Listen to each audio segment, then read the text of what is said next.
What's happening, guys? Welcome back to another video. This one's going to be a touch unconventional compared to what we normally do. Basically, I just wanted to kind of jump in with you guys about how I learned everything that I'm sharing with you. Um, there's a wealth of information out there, but finding useful information is so difficult, especially taking that information and turning it into something that you can use with the resources you have. Just diving in with this, basically, one of the good places that I find is Facebook, believe it or not. I joined a number of different groups. We're talking mycology groups, microlife, composting, gardening, extreme gardening, tea fertilizers, just a wealth of knowledge. And the reason for this is because of practicality. You're going to have 100 people making the same thing 100 different ways. You can't beat that. In terms of experience, you can gain a lot of experience really quickly that way. I don't spend all my time online. I just kind of check in every now and again, answer any questions that I can, and any questions I can't, I monitor the post and learn from it because there's a wealth of knowledge. And even if you don't know whether or not to believe somebody, if you get 10, 15, 20 people saying the exact same thing, liking, agreeing with a comment, then you can go ahead and take that design and try it on your own terms and see how it works for you.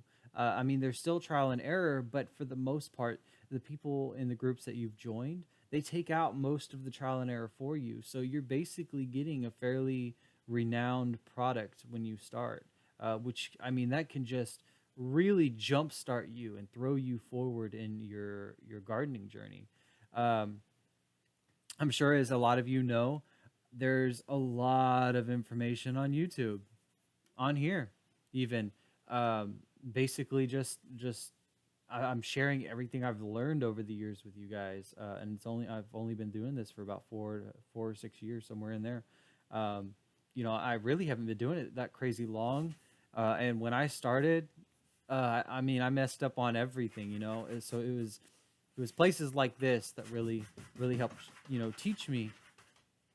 Another really good option is googling, just googling information. um, Believe it or not, there's times where I have scoured Google because I had run across a documented form, because there's people that do experiments. They document their experiment, and then they post it online through some sort of channel or something. A great example of this is there's a document that I've actually been trying to follow for many years now, but it's taken me quite some time because of our developmental stage. And basically that's where it takes time to put in the physical effort to get the garden established to where we want it before we implicate these new procedures. But basically, it was a gentleman. He had a cabin, and he was experimenting with worm bins, like kind of a compost, fish barrels, and his garden. So he had two 55-gallon drums, and he had a self-built worm bin. Um, and basically, what he did is he put all of his food scraps into the worm bin and fed the worms. Once the worms got established, he started giving that to his fish, feeding his fish primarily with just the worms.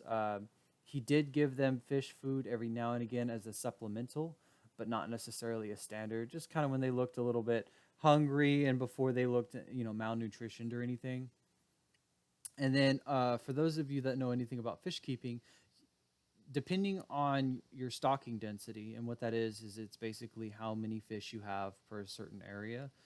He densely stocked those barrels. I mean, just dense, and they were catfish, I believe. Um, and I mean, because of that, the amount of ammonia and just fish poop available in that water, he had to pump that water out regularly. So what they were in a fairly semi rainy climate. It was the fish barrels were actually part of his water preservation system. So the water would run into the barrels. If you know, if he could, the rain gutters just kind of ended there. But for the most part, they would pump the water out, whether it be by hand or with a pump. I don't remember that specific detail, but to his stocking density, he would do a certain water percentage change every so often to make sure the water quality was great and he didn't have any complications or diseases with the fish because he was so heavily, densely stocked.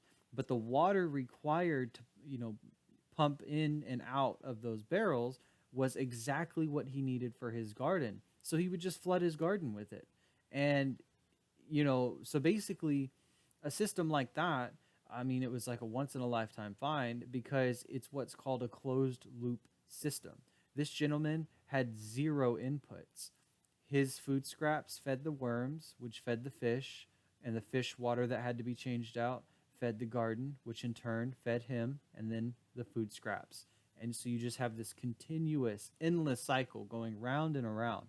And sure, he'd have to pump water in from somewhere, and sure, there's probably electricity, but the electricity they used in this one was off of solar panels, and he had access to a local river, so they just pumped water out of there.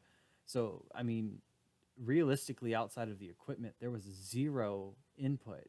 Um, so, things like this are extremely useful to gardeners like ourselves because they're documenting what they're doing, the pros, the cons, the ups, the downs, what worked, what didn't work. Um, and that can really slingshot you forward in your adventure, your gardening adventure. So that's kind of where Google comes in. You can look at a lot of like the standard stuff, but really I prefer Google for, like I said, those experimentation documents. Those are very beneficial. Another great place to learn is walking around farms. A lot of farms actually do tours, so you can Google or search local farms, and most farms will actually allow you to just kind of walk around, ask them questions, see what they're doing, um, what works, what didn't work, what complications are they experiencing, how did they deal with those complications. Um, and most of the time, not always, but most of the time, they're willing to tell you everything that they've done because it's information. Now, the number one 10 out of 10 would recommend is what's called a growing community or gardener community. Find one, become established in it. And the reason is because any complications you have, that community is more than willing to help you, whether it be in physical labor, information, or just assisting with designs. I mean, a gardener community is a mix of experts and beginners and amateurs of all different stages and all different walks of life. And sometimes that gardening community is what's going to keep you afloat. Um, for example, most of you know, I'm working on mulching in my areas, and I've been spending the last month or two pulling weeds by hand because we didn't have a tiller. Um, after lots and lots of just backbreaking work, I was finally able to talk to one of my gardening buddies because we've been really busy, and he said, "Hey, I actually have a big tiller. It hasn't been working, but I just got it back. I got some tilling done. If you would like to borrow it." So, he dropped it off free of charge. He didn't ask anything in return, and we had some complications with it. So what am I going to do? I'm going to take the tiller, and of course, I notified him of everything I'm doing.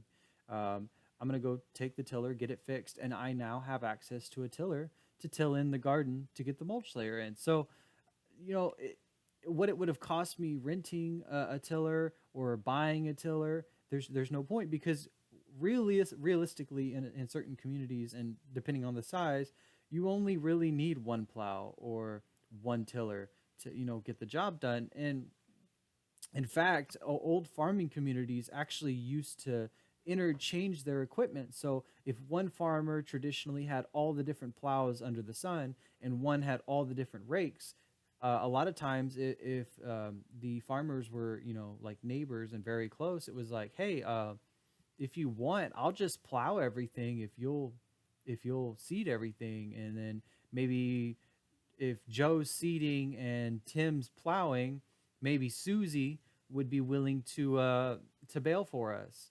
And maybe they have all the baling and the raking equipment.